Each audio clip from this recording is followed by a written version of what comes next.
Shalom, shalom, shalom, my brothers and sisters. Welcome to today's session. Let me just start by saying Happy New Year to all of us. Happy New Year to you. Happy New Year to the entire Eswatini nation. And Happy New Year to the body of Christ. 2021 is a year full of glory and full of power. No matter the challenges that we may come across, no matter what may come our way, but it is going to be a glorious year. We walk with Christ, we walk with Jehovah, we walk with Yahweh, without fear and without compromise. I welcome you to today's session. We are having a session called Altar versus Altar.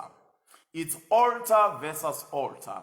I come before you as a prophet of God. I come before you as a servant of God, as a messenger from God. Specifically designed this word, specifically sent this word for the kingdom of Eswatini, to no other nation, but this one is meant to Eswatini. As much as it is meant to Eswatini, many African countries will relate to today's message. And if they apply themselves to what God is saying, they will succeed. They will live to declare the goodness of the Lord in the land of the living. When the wrath of Jehovah come upon any nation, if they call on him, he will hear them, he will forgive their sins, and he will heal their land. So today's session is altar versus altar. I will be specifically talking about a number of things, particularly relating to Eswatini and our ways of worshiping, the way we call on God, the way we worship Jehovah in Eswatini. I will read through a number of scriptures, and I will be reading from the Siswati version so that I am not misquoted, so that I am not misunderstood, so that I am not misinterpreted. I will just tell you what the Bible says, exactly as it is. I will read the scriptures and then even repeat them so that you have clear understanding. I am here with a call for repentance to the nation of Eswatini. I am here with a call to say, repent, change your ways, the kingdom of God is at hand. Phendvukani ngoba umbuso wezulu sowusonzele. That is the call from Jehovah this day. That is the call as we begin the new year. This is the first day of the new year. The Lord is saying to the nation, Phendvukani ngoba umbuso wezulu sowusonzele. If you look at what is happening around us, you might think you are well today, but 1 week you would be gone. With COVID-19 rising in such great numbers, you're wondering if you will still be here by the end of the month or even next month or so forth. But I am saying, if you walk with Jehovah, you walk along the ways of the Lord, you will live to declare the goodness of the Lord here in the land of the living. You will not die before your time. COVID-19 will come and it will go. But if Jehovah be on your side, you will not die. You will not fall by the sword. But if you do not repent and follow the ways of the Lord, you might fall into the sword of the enemy. You might find yourself that you are gone within a week. You might find yourself, because Monday you might be well, Tuesday you are infected, Wednesday you cannot breathe, on Thursday you are admitted, Friday you are gone. So a week as it is, it's more than enough for you to just disappear from the earth, or from the face of the earth. But the call is very simple. Follow Jesus Christ. Walk according to these ways. Now, with the kingdom of Eswatini, as I have emphasized, I'll be sharing from the Siswati version. So, obviously, I'll bring in a few other words in the English language so that we have an understanding. But because I'm specifically addressing eMaswati,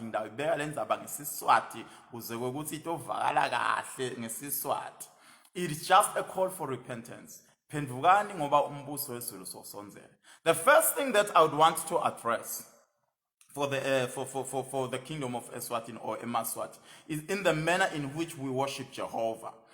The first thing is there is a misinterpretation of what Christ said about umakuta kwakhe. There is a lot of talk. Inkumbe bantu bathi uma bakhotha Jesu bathi wathi Jesu akakethi ukuchitha emaseko. Akakethi ukuchitha emasiko akakethi. And we find that bantu labangakake balifundza nale Bible. And yet Jesu akazange asakufake ukuthi akakethi ukuchitha emasiko. I want to read from the book of Matthew 5 verse 17. Ngathi Matthew 5 sifunza verse laka 17 so that sitomva ukuthi uthini umsani kudlala ngaJesu bekunene nithi Jesu wathi akazange ukuchitha emasiko akazange asayibekele indzaba. Matthew 5 verse 17 asengikufunzele funza nawe lakho iBhayibheli. Ningacabangi ukuthi ngite uqitha umthetho. Ningacabangi ukuthi ngite uqitha umthetho hayi emasiko. Akasho ngakakhuluma ngemasiko. Uthi ningacabanga ukuthi ngite uqitha umthetho netimfundiso tebaprofeti. Angeke ngite uqitha kodwa ngite ugqwalisa. So Jesu lana ukhuluma indzaba yokuthi yena kwakhe utogqwalisa umthetho hayi emasiko. Manje kubese sekuba nenkulumo ke ukuthi bathi hayi Jesu wathi akazange atochitha emasiko. Jesu akazange asake akhulume ngendzaba emasiko ukuthi utowaqitha. Wathi akakethi kutochitha umthetho nakhona uthi angethi kutochitha umthetho netimfundiso tebaprofeti. Hayi timfundiso tabokhokho wakho unless khokho wakho abe ngumprofeti. Uthi Jesu angethi kutochitha umthetho netimfundiso tebaprofeti. Lokusho ukuthi letinye timfundiso lengasitho timfundiso tebaprofeti tiqaphele buka hlolisisa umbhalo ungayengwa abantu bathi Jesu wathi abe angakake ayisho lendzaba. Jesu akakhulumanga lapho akhuluma khona ngemasiko asesesifunzeni incwadi yaMateyu. Ngahle ngivula nje amavesi khona ningatosho ukuthi mfundisi mkazi uthithe cha kusho iBhayibheli bekunene. Incwadi yaMateyu Matthew 15. Matthew 15 sifunza verse 3 na verse 9. Sitova ukuthi uthini Jesu uma asakhulumisa letindzaba letimfundiso tabokhokho.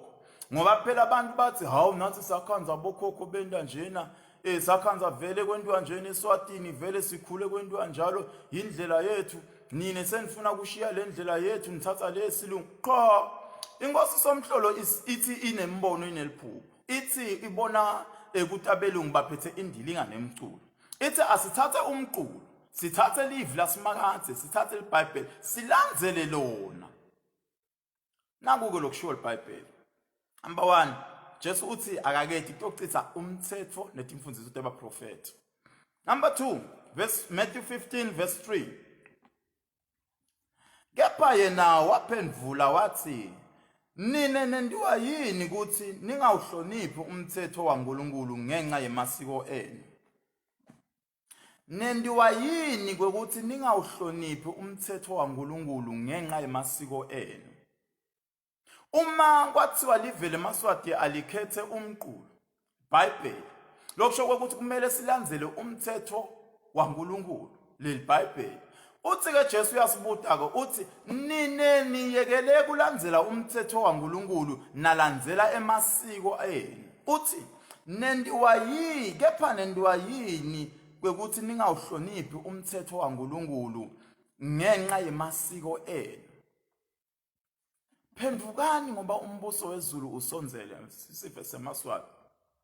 Asibukisise asihlolisise ukuthi letindvo lesitendako tisangito yini letindvo lesithi siyade ngoba uthi Jesu kunemthetho waNkulunkulu kunemasiko ethu.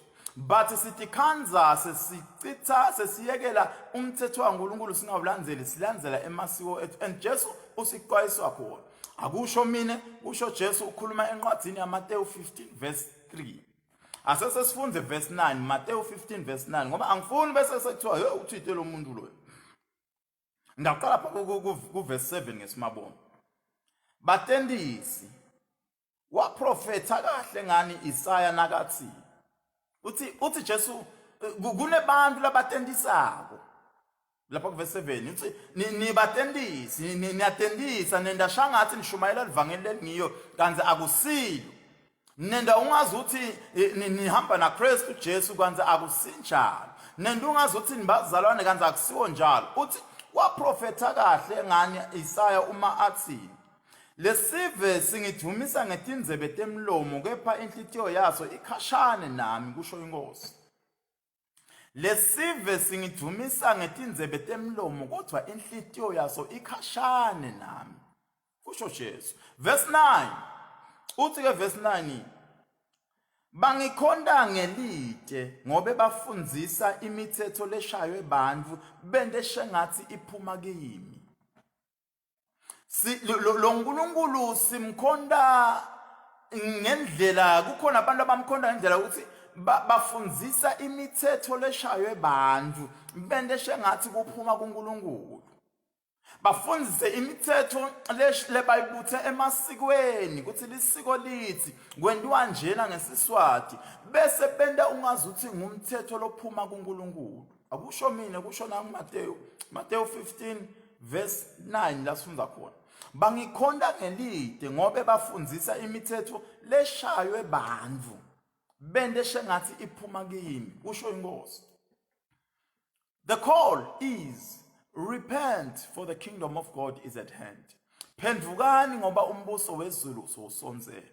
Qaphelisisani tintfo lenitendawo. Tibukeni ngoba uthi Jesu nendiwa yini lokho ukuthi ningalilandzeli umthetho kaNkulunkulu ngenxa yemasiko enu. Nibe busy ngemasiko enu nifundzise tintfo imithetho leshaywe bantfu bese senithi iphuma kuNkulunkulu. Nithi Jesu wathakakethi kutoqitha emasiko. Jesu akazange asasho njalo. Uthi Jesu angethi kutoqitha imithetho netimfundiso tebaprofeti, hayi emasiko. Angedlule kuloko. Sichubeka ngoba kufuna sicondzisise ukuthi sikuphi silive. Sikuphi lokhu lesikwendako kusibekaphi uma sibuka umculo. Impilo yethu nako konke lesikwendako sikali nalo iBhayibheli. Ngifunda nalo iBhayibheli lelesiswati ngoba ngifuna ukufunda lelesingisi indawo enthi lihumsheke kabi. Lelesiswati liyesitshela ukuthi asicaphele silandzele umthetho kaNkulunkulu. Siyekele kwenda tintfo ngemasiko ethu ngoba sesitikhanza siphambene nemithetho kaNkulunkulu. Ngawufunda incwadi yaJoshua. Joshua 24 verse 14 and verse 15. Joshua, we're reading from the book of Joshua 24, verse 14 and verse 15. Ngishito ngathi sawufunda a number of scriptures ngoba ngendlela lokuthi ungazi ukuthi le nkulumo iphuma kimi ayiphumi kimi iphuma eBhayibhelini.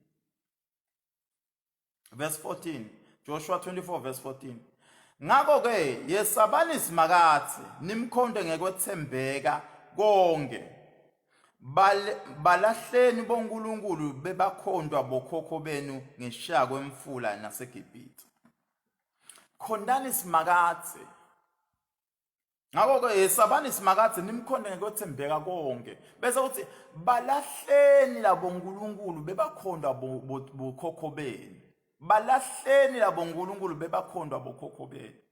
You see, ngiyakuvela because kunakwendeka kube utalele kuyo lento.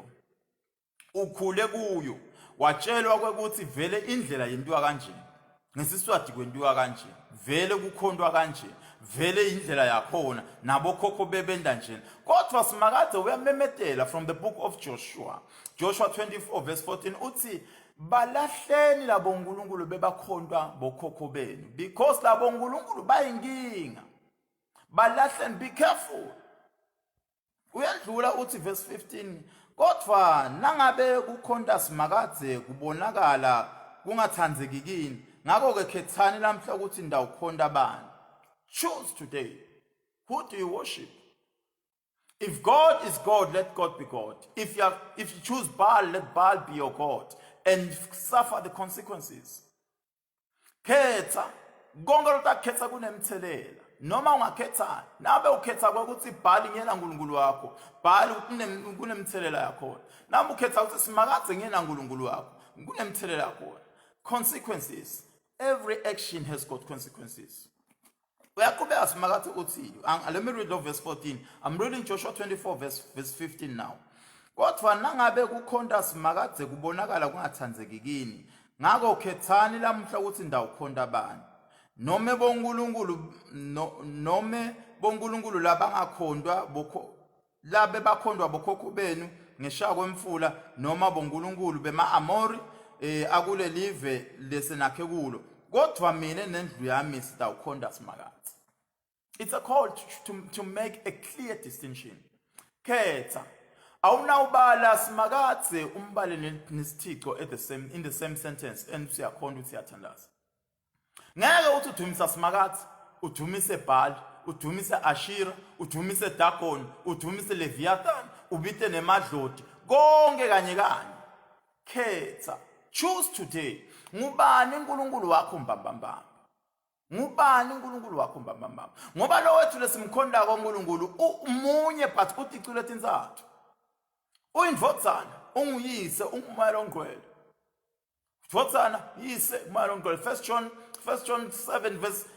5 verse 17.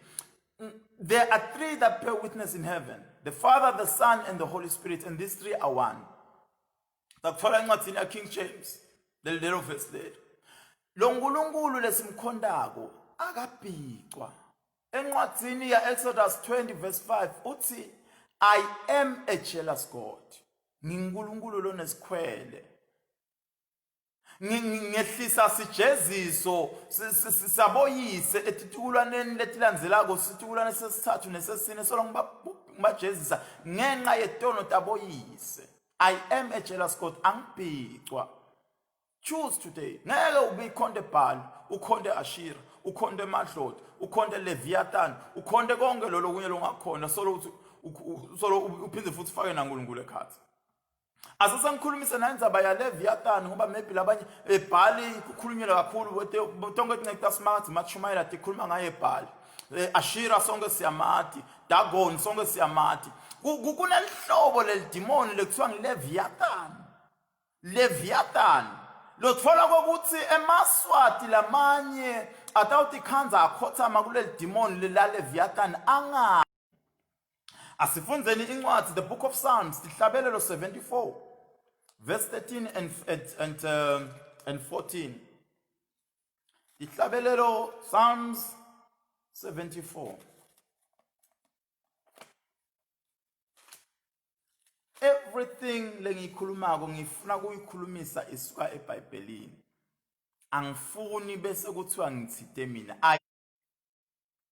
We had a short misfortune. I am only quoting the scriptures here. Tihlabelelo 74 verse 13. Nguwe lohlukanisa lwandle ngemandla akho, nguwe lowafohlota tilwane letinkulu taselwandle, nguwe lowapichita inhloko taLeviathan, wamenda waba kudla kwetidalwa tasehlane. Leviathan ile nyoka yaselwandle lenetinhloko letisingakingaki. Maswati athi nyoka amakhanda ngathi noma ting7 noma ting9 noma ini, but labaye bakhuluma ngayo baye bathi ting7. Ngisekake ngadibana nayo ke mina futhi nayo ngeke idlalele la ngakami ngoba kusiko lapho kudlalelwa khona. Leviathan ihlobo lelidimoni lekuthiwa athi Maswati inyoka amakhanda. Ihlobo lelidimoni laselwandle lotfola kokuthi inqumbi yabantu batalikhonda bangaqonzisisi bangathi bakhonda ini. Asesifunze futhi Isaiah uphinde futhi ukhuluma ngalo lelihlobo lelidimoni leli. Isaiah 27 verse 1 ukhuluma ngayo lendzaba lena. Isaiah uthi, ngalelo langa simakadze uyawujezisa ngenkemba yakhe lesabekako lenkulu nalenemandla lamakhulu. Uyawujezisa Leviathan, inyoka lenyelekako. Yebo, Leviathan inyoka letibutsako, yena uyawubulala silo saselwandle. Uningile ngakukhuluma ngaleli verse, kophala ngeke ngikukhulume ndawufunza futhi leli verse. Ngalelo langa simakadze uyawujezisa ngenkemba yakhe lesabekako lenkulu nalenemandla lamakhulu. Uyawujezisa Leviathan, inyoka lenyelekako. Yebo, Leviathan inyoka letibutsako, yena uyawubulala silo saselwandle. Inqumbi yabantu batawutikhanza bakhonda Leviathan ngobe bangati. Inqumbi yabantu batawutikhanza bakhonda lohlobo leli lemadimoni noma lehlobo leli lenyoka labangati. Bangati baqabanga ukuthi ngesiswati kwendiwa njena sikhule kwendiwa njena. ngiko lapho siqale khona uthi simakadze nendiwa yini kulahla imithetho yaNkulunkulu ngenxa yamasiko enu nigijima nemasiko enu nilahla umthetho waNkulunkulu qaphelani maswati qaphelani kusho iBhayibheli akusho mina lithi qaphelani phendvukani ngoba umbuso wezulu sowusonzele emalanga sekude uma ubuka lokwenteka kongana nge-COVID-19 kusho kona kwekuthi it's a transition period thina sila emkhathisini kuphuma an old world order kungena a new world order thina it is unfolding kwenteka la emehlweni ethu siyakubuka the new world order is taking over uma ubuka letinto every system now is being put in place kusho ukuthi sekungena lesikhathi lapho umphiki Kristu asatawuqala khona ukuthi ibonakalise asatawuqala khona kubusa ngenkemba asatawuqala khona kubuta certificate sakho sekuthi hey unako indoku ukujovela indoku noma wende njani kufika kuleso sikhathi leso angisho ukuthi kujova kurong ningiqonzisise lapho kumele sivikele uNkulunkulu wasipha bodokotela wasipha bososayensi kwekuthi baba sisite lapho kukholwa kwethu kukufisha khona because our faith sometimes falls short and God cannot work where there is no faith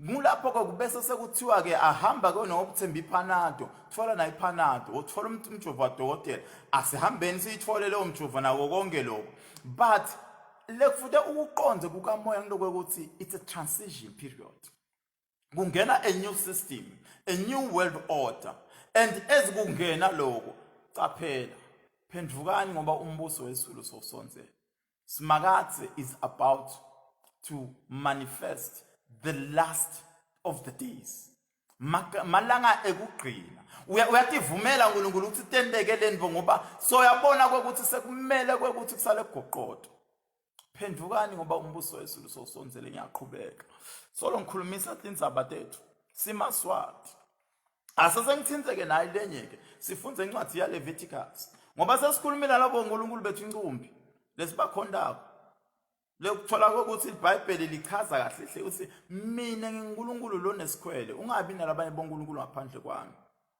athi Joshua khetha nyalo ukuthi ukhetha abantu if ukhetha stick nabu ukhetha uNkulunkulu ukhetha uNkulunkulu and I'm saying to you whatever your choice may be lokho lotakhetha kunemithelela kunemiphumela there are consequences that you have to suffer for your choices there is a price to pay for everything there is a price to pay sifunze incwadi ya Leviticus 19 sifunza verse 31 ningayi kuyawukhendla kulabane madloti noma kuyawuphengula etangomeni ngobe nanenda lokho niyawube ngulabangcolile ngiNkulunkulu simakadze uNkulunkulu wenu ngingusimakadze uNkulunkulu wenu asengiphinde ngifunze Leviticus 19 verse 31 again ngiyagcizelela akusho mina kusho iBhayibheli lithi ningayi kuyawukhendla kulabane madloti ufunani kubantu labanemadloti noma kuyawuphengula etangomeni ufunani etangomeni ngoba ngelisonto senguwe manje loya sokudala kumfundisi uthi mfundisi nginikethe umbhobho nginebufakazi ngifuna kufakaza the Lord has done it the Lord has ngalesihlanu lokhu boyokhendla etangomeni bothi imbanzakaya nebantu labanemadloti ufunani uthi uNkulunkulu ningake awukhendla kulabane madloti noma kuyawuphengula etangomeni ngobe nanenda lokho niyawube ngulabangcolile ngingusimakadze uNkulunkulu wenu show umbhalo iBhayibheli lesivumelekile ukuthi singalishumayela kuleli live laseSwatini akusho mina kumina lonkusho ngithi phendvukani ngoba umbuso wezulu sowusonzele sifunzeni incwadi yamakhosi 2 Kings 21 verse 6 Incwadi yamakhosi esibili sifunza sahluko sa 21 shumi lamabili nakunye liverse lesithupha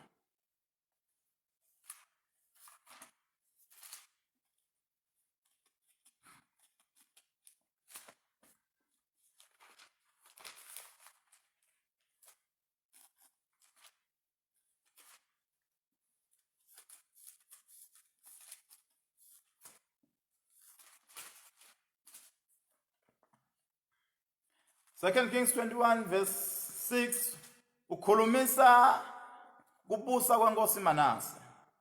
Verse 6 wanikela ngendvodzana yakhe ukuthi ishiswe ngemlilo wangenela bungoma nemilingo. Asengiphindze. Wanikela ngendvodzana yakhe ukuthi ishiswe ngemlilo wangenela bungoma nemilingo. Kunebantu mani la ngephandle. Kunebantu la ngephandle. Labangenele imilingo, bangenele bungoma. Kepha bathi bakhonda simakade. Bahambe bafune sibanikete emathuba ukuthi bafakaze ngalo Jesu. Babe bathi ukuthi bangenele imilingo nebungoma. Balenvo lomunyombo noma the source of their power is not the altar of Jehovah, but the source of their power is from boleviathan tinyoka letitsite. And the Lord is saying, phendvukani ngoba umbuso wezulu sowusonzele. I'm not here to motivate you. I'm not here to encourage you. I am here to state what the Lord is saying to this nation. Phendvukani ngoba umbuso wezulu sowusonzele. Yes, it is going to be a glorious year, year 2021. But sexwayiso sasimakade sithi phendvukani ngoba umbuso wezulu sowusonzele. Khetha namuhla uthi ukhonda bani. Nabe ukhonda uNkulunkulu, ukhonda uNkulunkulu. Nabe ukhonda Thixo, ukhonda Thixo. Ungafuni ukubhica lelo, because for the longest of time livangeli sekudlalwa ngalo, sekuhlekiswa ngalo, ngisho nakubo TV nakubo bioscope kubomona ukuthi ubona nje sekudlalwa ngebafundi, sikudlalwa ngeshumayelo, kudlalwa ngelivangeli yendaba. Bantu bathathe babhica timvu sangakukhuthi. And the Lord is saying, it is time. It is time. Sangicethele leli verse. Ngathi emakhosi esibili sifunda chapter 21 verse 6. Wanikela ngendvodzana yakhe ukuthi ishiswe ngemlingo wangenela bungoma nemlingo. Wabuye wathi hlanganisa nalabane madlodi kanye nalabaphengulako. Wabuye wathi hlanganisa nalabane madlodi nalabaphengulako. Wenda lokubi kakhulu emehlweni asimakade wamthukuthelisa. Hlanganisa nalabane madlodi ukuthi hlanganisa nalabaphengulako. Sithi iBhayibheli lokho kwaba yinvo lembi kakhulu kusimakade yamthukuthelisa simakade. Khulunywa ngenkosi Manase lana. Inkosi Manase yabusa emva kwenkosi Hezekiya, uyise bekungehezekiya. Inkosi Hezekiya uma ibusa yabhidlita onke ema-altars aBhali. Yabhidlita ema-altars abo Ashira, yabhidlita tonke tithixo letatikhona inkosi Hezekiya. Emva kokubishona inkosi Hezekiya kwabusa inkosi Manase. Inkosi Manase yavusa letithixo taboBhali. Yavusa tithixo tabo Ashira. Yavusa tithixo yathi akukhonwe tinkanyeti. Le kwafike kwaba kubi kakhulu ngilokho ukuthi inkosi Manase yakuthatha konke lokhu yakufaka ethempelini lasimakade. Yafaka letithixo lakhathi endlini yaNkulunkulu. Hey. Phendvukani ngoba umbuso wezulu sowusonzele. Ngisakusho lokhu, the Holy Spirit is saying kunebantu labathatha tithixo batifaka ekhathi ethempelini lasimakade. Bathatha tithixo, bathatha imilingo, bathatha emadimoni, imoya lemibi yabo leviathan, bayifaka ekhathi endlini yaNkulunkulu. Njengenkosi Manase walanza tithixo taboBhali, walanza kukhonto kwetinkanyeti, wavusa tinsika tabo Ashira, watifaka ekhathi endlini yasimakade. How do you do that? Ukwenda njani kwekuthi indlu yasimakade ungayinqolisa kanjena, ufake tinto letinje? Utawubuyiselwa yini, utawuzuzani? Kutakusitaphi kokuthi ungazuza umhlaba wonke kodwa ulahlekelwe imiphefumulo wakho? Le mali lothi uzama kuyakha ngale milingo nangale tithixo na yonke itakusitani? Ngoba kuna kwenteka leli viki liphele ungasekho, leli viki liphele ungasekho. Uve ukuthi kuthethwe ngeCovid, 1 week is gone. Le mali lobothi uyayakha ngale tithixo nale milingo na yonke lenvo lothathe wangolisa ngayo indlu yasimakade itakusitaphi? Nkosi Manase yakwenda lokho uthi iBhayibheli wathi mbanzakanyisa nebantu labanemadloti nalabaphengulako kwaba yinvo lemthukuthelisako simakathi kwaba sinengi. Let me just read the scripture so that we move on. Ngicela uliphinza leli verse ngaze kuthiwa uthitelo mfundisi akusho mina kusho live la simakathi bazalwane.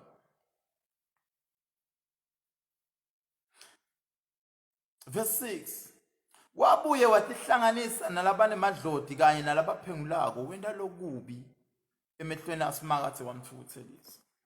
Qaphela, be careful of what you are doing. Qaphela ngaloko lokwendako noma ngabe yini, qaphela. This is a call for repentance. This is a call for repentance. Choose today. The Lord is saying, khetha namuhla, khetha simakathi noma ukhetha letithi, and suffer the consequences. Konke kunemthelela, konke kunemphumela. Konke kunemthelela, konke kunemphumela. Uyasixwayisa simakathi uthi sive semaswati asikhethe kahle, sibuke lesikwendako, singaphambani nemithetho yaNkulunkulu. Solo sithi sakhula thina bokhokho sabakhanza benda kanjena, lokho sikhule ngako sibadzala nje sinjena bekuvele kwentiwa njena. Landzela livi lasimakathi, landzela umculo, follow the Bible. Ungalaleli bantfu labatawukhuluma info bangakayivuli la, yibuke kokuthi ithini lana eBhayibhelini. Sankokota lethuba lelo uthi simakathi angilinikete labo labafuna ukuthi baguqule. Nabo uyabona ukuthi Nkosi ngihambe kabi, solo ngilandzela imfundiso tabokhokho letiphambane nelive lakho. Nkosi ngithethelele.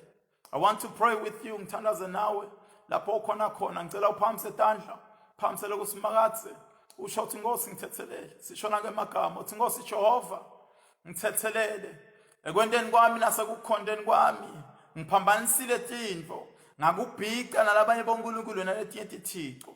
Bengingathi Nkosi ngithethelele nalapho bengathi khona kodwa bengakambuleleki. Ngiyalifa live lakho Jehova uthi angingakubhiki, ngikhethe uNkulunkulu longiko, angingabhaci ngemasiko ngithi ngemasiko sikhule bokhokho bakwenda kanjena. Ngiyatibeka esandleni sakho egameni lika Jesu Kristu waseNazaretha. Ngithethelele Nkosi kwenda kwami kwayitolo nako konke lengikwendile, imimoya lemibi nemadimoni lengidivonsele yona ngiyayilahla namhla egameni lika Jesu Kristu waseNazaretha. Ngiyayisakata imimoya yemadimoni yemaboleviathan, imimoya yemadimoni yemadloti, imimoya yabobhali nathi tonke tithixo lebengitikhonwa tinyoka ma yakabobosi nalamandere thetsi nalamasya. I am casting it out in the name of Jesus. Say, I repent in the name of Jesus. I repent in the name of Yeshua HaMashiach, the Lord God Almighty, He who was and is to come. Today I choose to follow the teachings and the guidance of the Holy Spirit. Today I choose to follow Jesus Christ, the Messiah. I follow Jesus Christ. Maya kabobosi nalamande kedesi nalamasa. May the Lord help you. May Jehovah help you. May He give you strength to move away from all those evil spirits. I am seeing someone is saying, "Len bayilana endlini angisathi kuthi ngidawuthini. Angisathi kuthi ngidawuthini. Harabobo sinda kababa yakha yanderetesa." I am sending fire in that household right now. In the name of Jesus Christ. I am sending fire in that household right now. In the name of Yeshua HaMashiach. Payaka baba senderebebesi kayodo. Matorobobo si kayanderataza. I am commanding that spirit out in the name of Jesus. Helebebesia. Helebebesinda kayonorotoso. The Lord is giving you the grace. He's giving you the power. He's giving you the anointing to destroy those altars. He's giving you the power and the grace and the anointing to destroy those altars. Every evil altar that you have built around your house, destroy it right now in the name of Jesus. Set it on fire in the name of Yeshua HaMashiach. We are destroying every evil altars. We are dedicating this nation. We are dedicating this country to Jesus Christ, to the Lord God Almighty.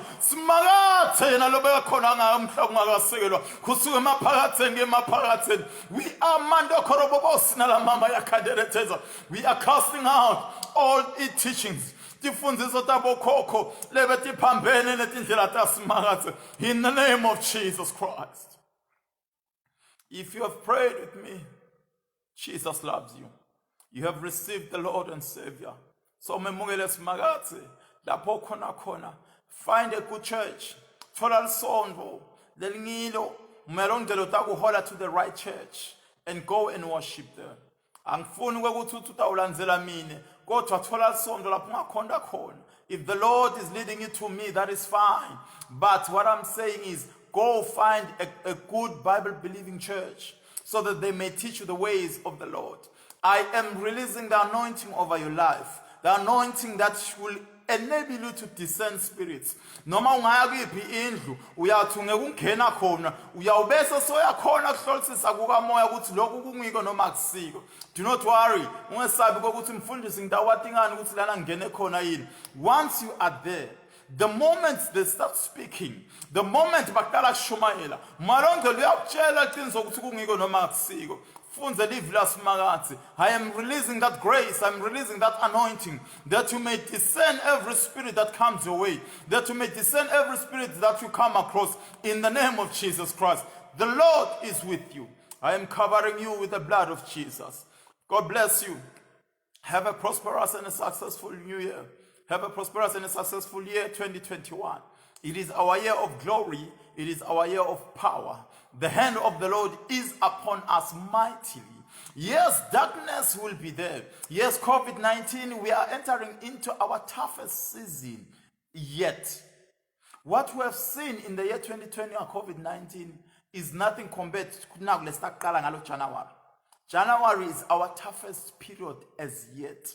That is why the Lord is giving us an opportunity, saying, repent. The Lord loves you. He has sent me as a messenger to your life, for your life. He has sent me as a prophet to your life to declare his mind. So that utot uhamba ungabi kwekuthi awati kwekuthi uNkulunkulu ufisele ini. The Lord is with you. God bless you. Shalom, shalom, shalom.